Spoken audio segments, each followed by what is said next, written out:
Bom, em processo penal hoje, nós vamos falar sobre o ponto 5.18 e os seus subtópicos. É um tópico bem extenso porque ele mistura várias matérias numa só. Então, eu vou destinar um tempinho para cada subtópico. Quais são esses pontos, portanto? Questões e processos incidentes, prejudiciais e exceções, suspeição e impedimento, conflito de jurisdição, medidas assecuratórias e incidente de insanidade mental. O edital, nesse ponto, ele pegou, na verdade, um título do CPP que mescla isso tudo e colocou num só pacote, mas são matérias diferentes entre si.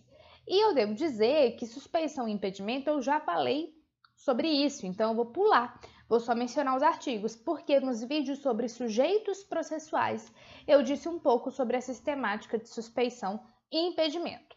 No CPP, onde está o tema, começamos no artigo 92, que fala das questões prejudiciais, passamos pelo 95, que trata das exceções, incompatibilidades e impedimentos, é o artigo 112, conflito de jurisdição 113 a 115, e as medidas assecuratórias vão do 125 ao 144A, passando ainda pelo incidente de insanidade mental, que é o 149 a 154.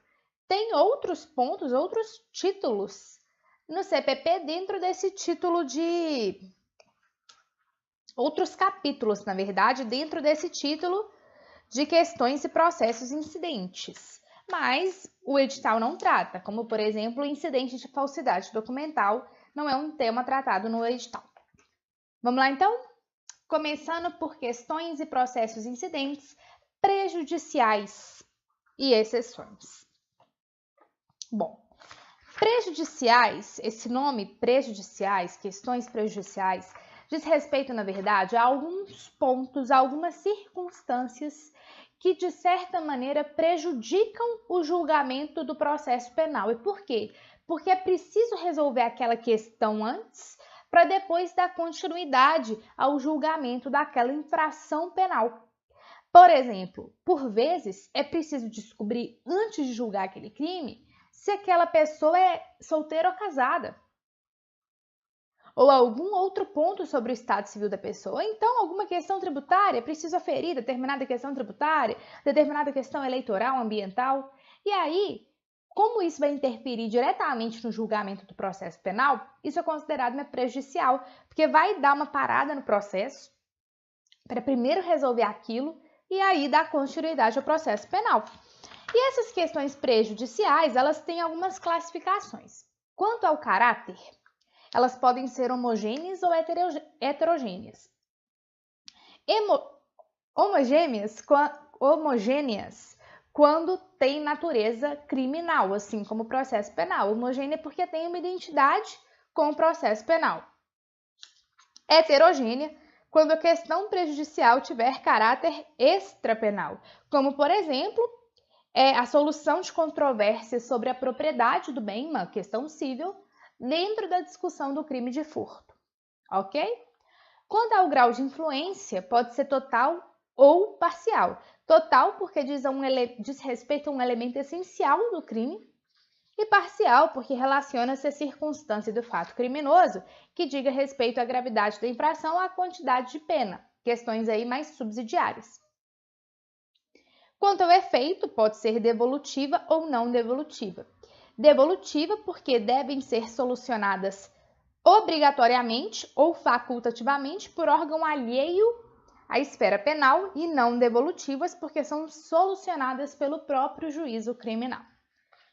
Bom, as prejudiciais, elas se dividem em obrigatórias e facultativas, e isso diz respeito à obrigatoriedade de suspender ou não o processo penal para resolver aquela questão prejudicial.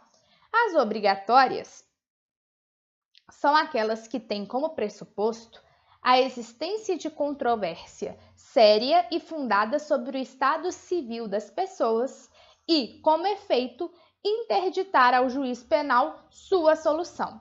Sua detecção, portanto, ocasiona a suspensão do processo criminal por prazo indeterminado, ficando a retomada de sua tramitação condicionada ao trânsito em julgado da sentença que vier a dirimir a questão. Ok? Há as prejudiciais facultativas, que são aquelas que não digam respeito ao estado das pessoas e a lei deixa ao prudente arbítrio do juiz a decisão sobre a devolução da questão ao juízo extrapenal.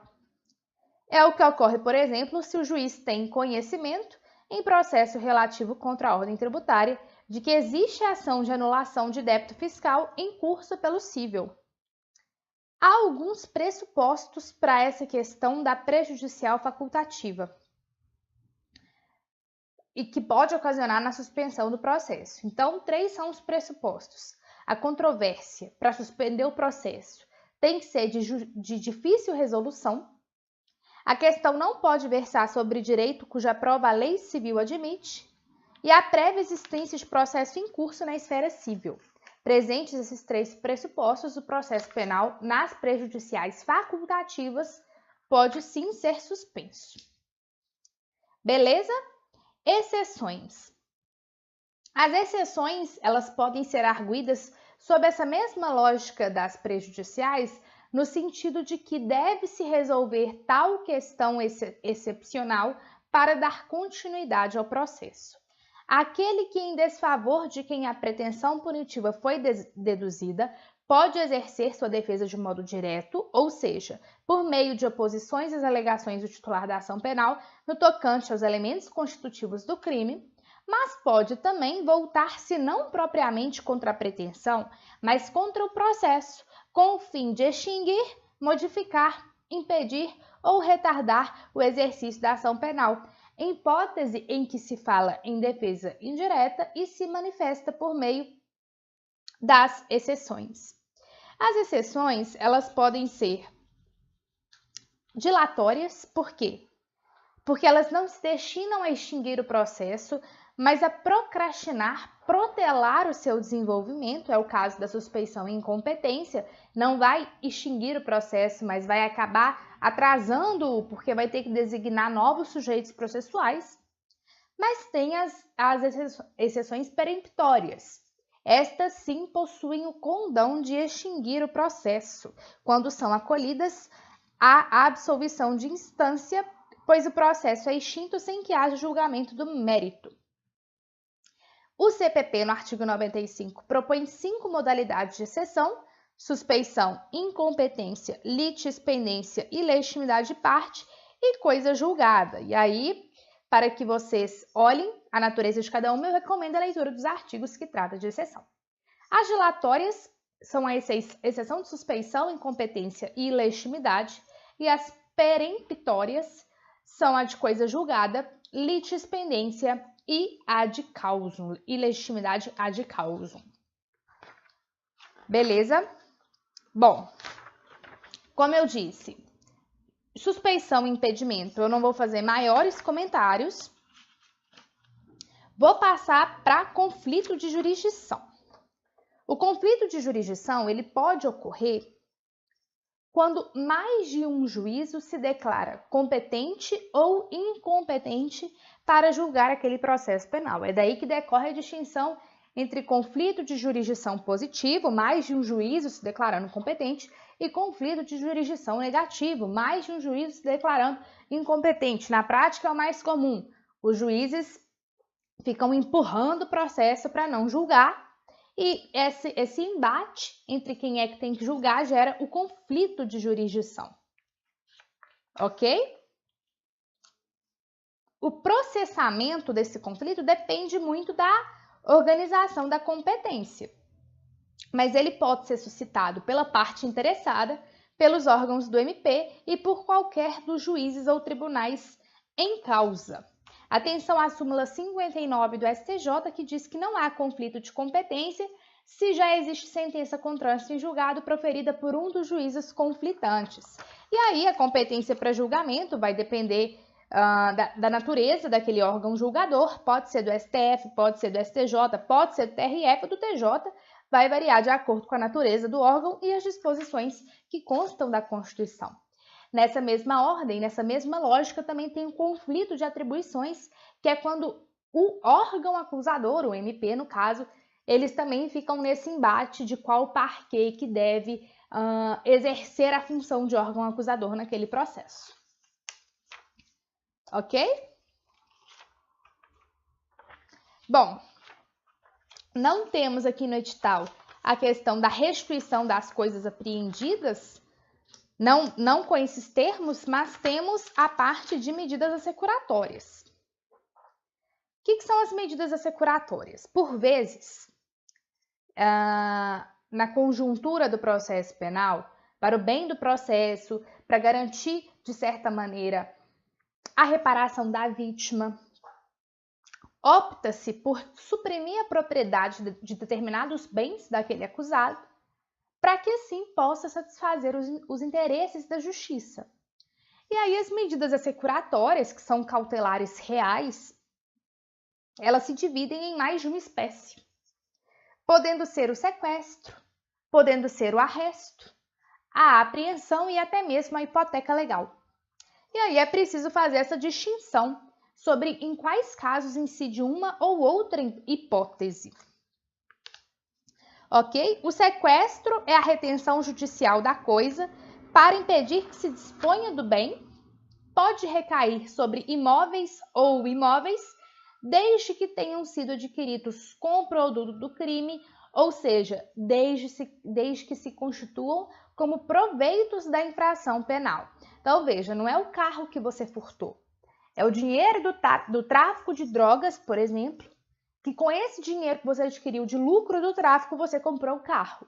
Esse carro pode ser sequestrado, ok? Porque ele foi adquirido com proveito do crime. Somente o juiz pode decretá-lo, seja de ofício, seja por requerimento do MP, do ofendido ou representação da autoridade policial. Devem existir indícios veementes da proveniência ilícita do bem. Beleza? A decisão que indefere o sequestro é apelável, cabe apelação, e a lei prevê ainda a oposição de embargos contra o sequestro perante o juízo criminal. Aí a questão do levantamento, do leilão que pode ser realizado em função da apreensão desses bens, do sequestro desses bens, consta o procedimento certinho no CPP. Hipoteca legal. Hipoteca legal é a segunda modalidade de medida securatória cuja adoção é disciplinada pelo CPP, a qual é conferida por lei ao ofendido ou a seus herdeiros sobre os imóveis do delinquente, do acusado, para satisfação do dano causado pelo delito e pagamento de despesas judiciais. Veja-se que a hipoteca já é conferida pela lei, daí porque basta que o lesado requeira a sua especialização e a consequente inscrição. De forma diversa do sequestro, a hipoteca recai sobre bens que compõem o patrimônio lícito do autor da infração, ou seja, não tem por objeto os proventos da infração. É porque essa medida assecuratória ela destina-se a assegurar a reparação do dano causado à vítima, bem assim o pagamento de eventual pena de multa e despesa processual. Então, não interessa se aquele bem que foi hipotecado, aquele bem imóvel que foi hipotecado, seja ou não proveniente de lucro de proveito daquele crime, não. O crime, ele vai causar um dano, ele é ilícito por si só, e já que deve haver a reparação como um efeito automático do cometimento do crime, pode-se pegar bens que foram adquiridos com origem lícita, sim, para reparar a vítima e para pagar as custas processuais. Como requisitos, devemos haver a certeza de existência da infração e indícios suficientes de autoria. Beleza? Procedimento também está lá no CPP. Arresto. O arresto é uma outra modalidade que tem por objeto o patrimônio lícito do agente, não se destinando, portanto, à constrição de bens adquiridos com produto da infração, mais uma distinção com o sequestro. São duas espécies de arresto. O arresto de imóveis, os quais possuem uma natureza preparatória para a hipoteca legal, e o arresto de bens móveis. Ok? Da mesma maneira, o procedimento, a questão da alienação, consta tudo do CPP. Temos ainda uma outra modalidade, que é a apreensão de bens. Essa apreensão de bens é feita com o objetivo de tirar o bem produto do crime. Então, é o carro furtado, é o relógio furtado. São aqueles bens que foram adquiridos, que foram não adquiridos com proveito do crime, porque isso é sequestro, mas são os próprios objetos do ato criminoso, ok? Então, a apreensão, medida cautelar probatória, inclui os próprios instrumentos e os objetos do crime. Eu recomendo a leitura dos artigos que tratam deste tema para saber as minúcias dos prazos, dos valores, do leilão, porque costuma cair em prova. Agora, por fim, para fechar, a gente vai falar do incidente de insanidade mental. A gente costuma ouvir muito de incidente de insanidade no jornal, enfim. E ele foi criado com o objetivo de proteger o próprio acusado, porque por vezes, seja no ato do cometimento da infração penal, seja no curso do inquérito ou até mesmo na execução da pena, aquele acusado ele pode vir a ter uma doença que perturbe a sua saúde mental, que faça com que ele não se encontre em perfeito juízo de discernimento e de ação de acordo com tal entendimento. E para tal, é necessário que o Estado, de certa maneira, o proteja. Porque se ele é uma pessoa doente, e a doença mental é tão doença quanto uma doença física, ele deve ser tratado com as peculiaridades que a doença dele exige. Então, o incidente de insanidade é feito com o objetivo de avaliar aquele acusado e ver se de fato ele padece ou não de uma doença mental. Como os profissionais do direito, como regra, não possuem conhecimentos médicos para tanto, não podem simplesmente olhar o acusado e taxá-lo como um louco, taxá-lo como um doente mental, taxá-lo com algum retardo mental, é preciso que esse incidente ele seja feito por meio de uma interdisciplinariedade que reúna profissionais capacitados da área da saúde para se aferir ou não a doença mental daquele acusado. E aí a gente vê os procedimentos do 149 a 154, que são para os casos em que haja dúvida sobre a integridade mental do acusado.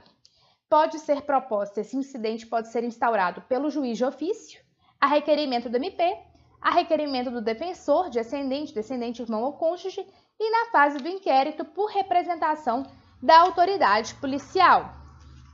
A questão procedimental dos peritos, dos laudos, eu recomendo a leitura dos artigos. Beleza? Lembrando, vou só fazer uma observação final. Se houver conclusão de que a doença mental sobreveio à infração, o processo continuará suspenso aguardando o restabelecimento do acusado ou a ocorrência da prescrição. Então, isso é para aquelas doenças mentais após o cometimento da infração. Se for antes, vai nomear um curador e o processo prosseguirá normalmente. Se for durante a execução penal, aí no caso, poderá haver a substituição da pena por uma medida de segurança, a internação num hospital psiquiátrico, provavelmente. Ok? Eu recomendo fortemente a leitura desses artigos, é muito recorrente em provas, tem muitas minúcias de prazo, recurso, legitimidade, então façam a leitura dos artigos para entender melhor, mas a base da matéria foi essa. Ok? Muito obrigada!